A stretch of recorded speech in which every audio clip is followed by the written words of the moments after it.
Hello students, this is third lecture on topic electromagnetic induction.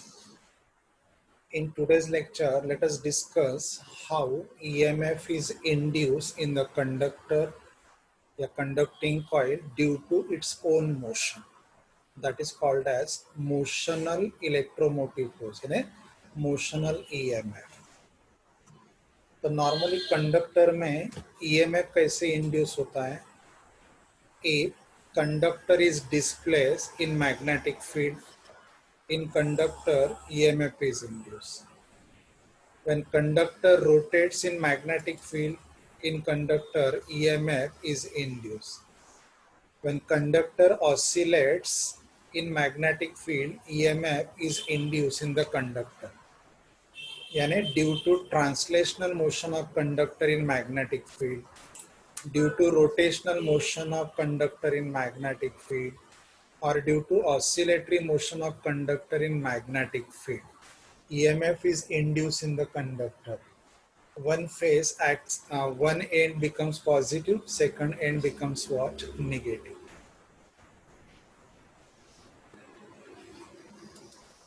Second end becomes what? Negative.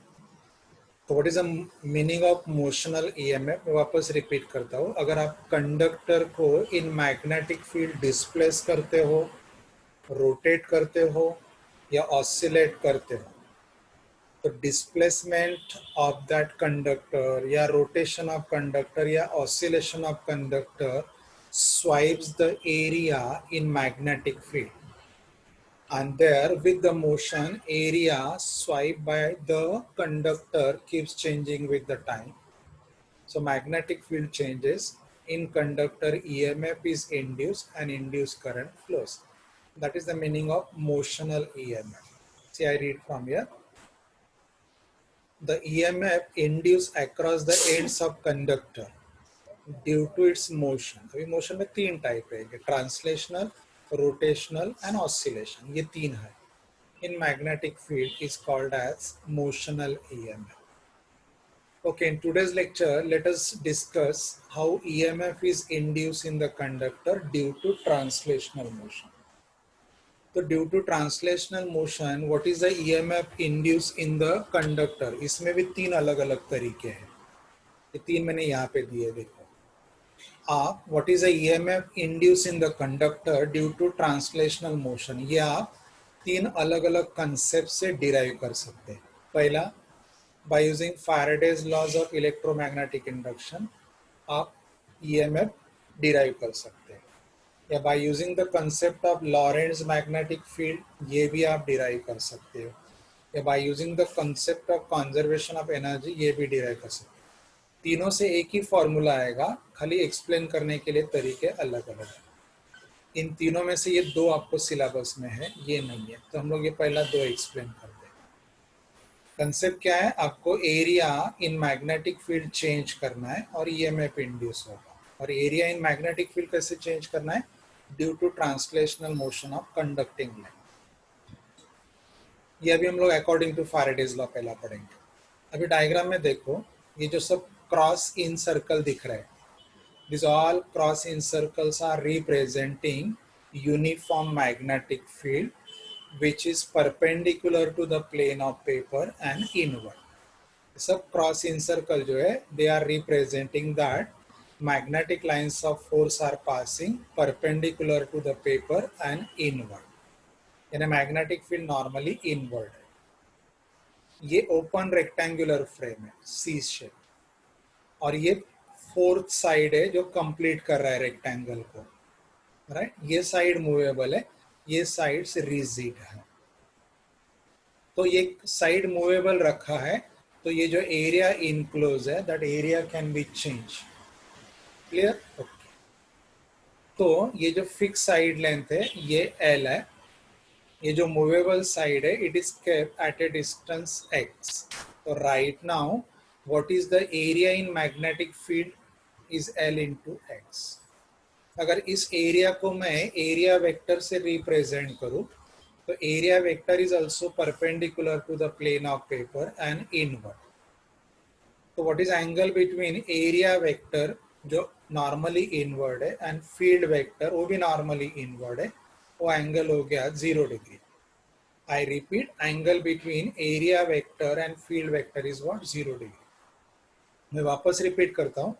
Diagram में ये जो cross in circle है, they are representing that magnetic lines of force are perpendicular to the paper and inward. तो magnetic field normally inward है. इसमें ये open rectangular frame रखा है जिसका फिक्स साइड लेंथ है L. एरिया क्लोज करने के लिए ये साइड CD रखा है, movable side. So when it is kept here it is in touch with the rectangular frame. तो ये क्लोज एरिया यहाँ पे तैयार हो गया. हम लोग ये एरिया चेंज करने जा रहे हैं एक्सप्रेशन में. तो present area at time t is equal to 0 at L into x है. ये एरिया कैसे है? Perpendicular to the field vector है. अगर area perpendicular to the field vector है, let me represent this area in a vector form. कैसे represent करोगे? Area को एक परपेंडिकुलर ड्रॉ करो, वो भी नॉर्मली इनवर्ड है. तो what is angle between area vector and field vector is 0. तो इस एरिया के साथ right now what is the magnetic flux link? वो मैग्नेटिक फ्लक्स है NAB cos theta. N is the number of, ये general formula है, NAB cos theta. ये हम लोग कॉइल के नंबर ऑफ टर्न्स कितने ले रहे हैं? एक ही टर्न है, तो N इज इक्वल टू 1. ये फील्ड वेक्टर है B1 जो नॉर्मली इनवर्ड है. ये एरिया ऑफ द कॉइल जो इन अ प्लेन ऑफ पेपर दिख रहा है, वेक्टर फॉर्म है, उसका वेक्टर फॉर्म नॉर्मली इनवर्ड है. Theta is the angle between A bar and B बार. ये थीटा हो गया 0 डिग्री. हमेशा ध्यान रहे, अगर एरिया फील्ड को परपेंडिकुलर रहेगा तो एरिया वेक्टर फील्ड को पैरेलल रहता है. और ये जो एंगल थीटा है, it is angle between area vector and field vector. It is naught angle between area and field vector. ध्यान रहे, ये पक्का याद रखो. तो ये 0 डिग्री हो गया. तो ये N1 cos थीटा 1 और एरिया अब भी कितना अवेलेबल है जो हम लोग चेंज करने जा रहे हैं, ये L इंटू एक्स है. So right now what is the magnetic flux linked with the coil is phi is equal to BLX. Now हमें ये एरिया चेंज करना है. कैसे चेंज करना है? ये एक ही साइड है, ये रॉड है या ये लेंथ है, हम लोग इसको डिस्प्लेस करेंगे. So translational motion of side BC gives you EMF in that coil. So let this side BC is displaced rightward with velocity V. So as long as side BC is displaced rightward with velocity V, ये area जो है, this area goes on increasing. As long as area in magnetic field goes on increasing, magnetic flux linked with this area will change. Change in area linked with the magnetic flux will induce the EMF in this closed circuit and induce current flows. उस induce current का direction हम लोग right hand Fleming right hand rule से find out कर लेंगे. Okay, तो हम लोग ये फाई का डेरिवेटिव लेते हैं. तो d phi by d t क्या हो जाएगा? D d t of b l x. ये देखो मैंने गलत किया इधर. 1 minute, let me correct it.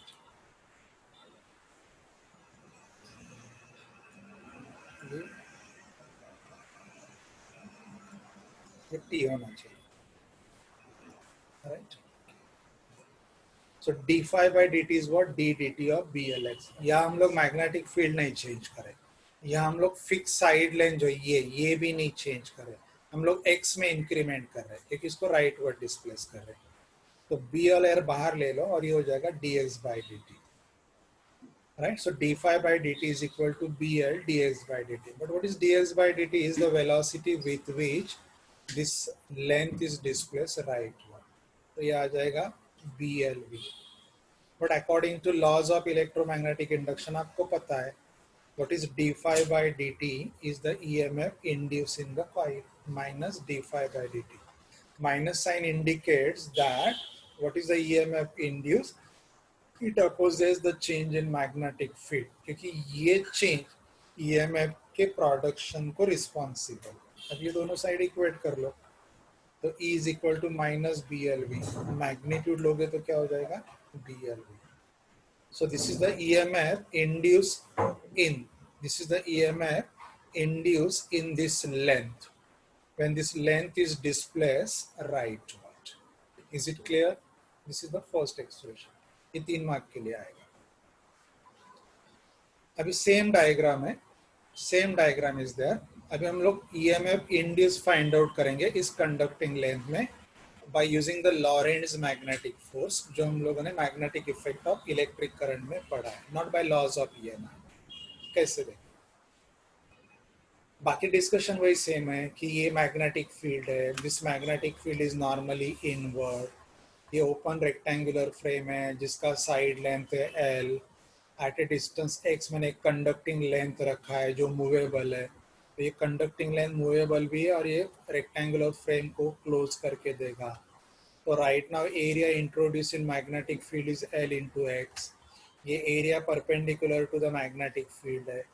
इस एरिया को अगर मैंने वेक्टर फॉर्म में रखा तो एरिया वेक्टर भी नॉर्मली इनवर्ड हो जाएगा, तो एरिया वेक्टर और फील्ड वेक्टर में एंगल है 0 डिग्री, तो magnetic flux link with the coil is phi is equal to NAB, है जो BLX लेते हैं, जो हम लोगों ने लास्ट अभी इसका पहला एक्सप्रेशन में डिस्कस किया।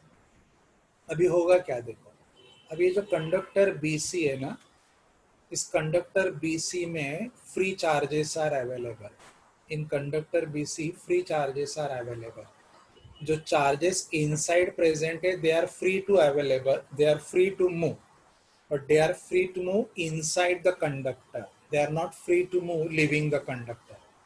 इसमें अंदर जो फ्री चार्जेस है वो फ्री टू मूव है इनसाइड द कंडक्टर, कंडक्टर के बाहर नहीं आएंगे। तो होगा क्या, जब आप इस कंडक्टर को डिस्प्लेस करोगे rightward, so when this conductor is displace rightward, तो व्हाट विल हैपन, ये जो अंदर चार्जेस है they will also displace rightward with the conductor, अंदर जो फ्री चार्जेस है they will also displace with this velocity rightward. तो according to Lorentz force all the charges are moving rightward, so they are moving with the rightward with the velocity v। ये हो गया motion of the charges inside the conductor perpendicular to the magnetic field, so they will experience the Lorentz force। So what Lorentz force they will experience is F is equal to QVB sin theta, QVB sin theta जो हम लोगों ने लॉरेंट्ज force में पढ़ा है, QVB sin theta। लेकिन diagram अगर देखोगे तो उन पॉजिटिव चार्जेस का वेलोसिटी राइटवर्ड है, मैग्नेटिक फील्ड इनवर्ड है। तो according to Fleming left hand rule, index finger of left hand गया perpendicular to the paper inward, middle finger गया राइटवर्ड, तो thumb is what pointing from B towards the C. ये velocity of positive charges हो गया जो इसके अंदर है। तो velocity of positive charges perpendicular to the magnetic field जो अंदर है, तो positive charges when moving towards right they experience the Lorentz force from B towards the C, they experience the force along the side length BC and upward। या Fleming left hand rule से find out कर सकते। देखो Fleming left hand rule को index finger normally inward गया, middle finger rightward गया, तो thumb कहाँ पे है, thumb is pointing upward from B to C. अगर thumb is pointing from B to C तो पॉजिटिव चार्जेस सी पे एक्यूमुलेट हो रहे और नेगेटिव चार्जेस यहाँ एक्यूमुलेट हो रहे। इसका मतलब point C is at higher potential, point B is at lower potential, तो between point B and C potential difference is induce, क्योंकि ये कब तक पॉसिबल है, जब तक ये मोशन में रहेगा। Potential difference is induce between B and C, यानी C is at higher potential, B is at lower potential. तो एक्सटर्नल सर्किट में करंट कैसे फ्लो होगा, फ्रॉम सी टू बी, मतलब यह करंट कैसे फ्लो होगा, from B to C, right. Okay, तो अभी ये जो फोर्स एक्ट हो रहा है वो फोर्स क्या करे, चार्जेस को from B to c through distance l migrate कर रहा है। So what is the work done by that Lorentz force is to displace the charge through a distance b to c, यानी through a distance l। तो work done आप कैसे लिखोगे, देखो F into L, F into L, तो F is equal to F into L, तो F का value क्या है, QVB sin theta F into L। लेकिन मैंने अभी आपको बोला कि वो चार्जेस जो है कैसे डिस्प्लेस हो रहे हैं, along the length of conductor from B to C. तो थीटा 90 डिग्री हो गया, तो ये फॉर्मूला हो गया QBVL, ये फॉर्मूला हो गया राइट हैंड साइड। लेकिन आपको फॉर्मूला पता है what is the work done is what, या तो ये Q इधर ले लो, so work upon charge is BLV, but you know work upon charge is a what? External potential difference. So this is the potential difference induced between B and C, that is the induced EMF. This is all. तो ये दोनों भी experiment अच्छे से prepare करो।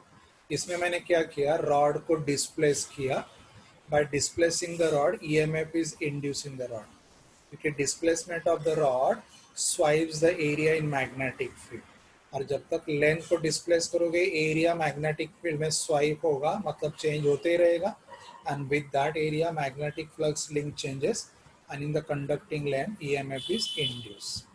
ये मैंने आपको दो मेथड से डिराइव करके दिखाया, फैराडेज लॉ से और लॉरेंट्ज फोर्स से। ये दोनों अच्छे से प्रिपेयर करो, ये तीसरा आपके सिलेबस में नहीं, it is there for CBSE syllabus but not for your syllabus. Okay, next time हम लोग इस लेंथ को रोटेट करके कैसे ईएमएफ इंड्यूस होता है वो डिस्कस करेंगे। Thank you.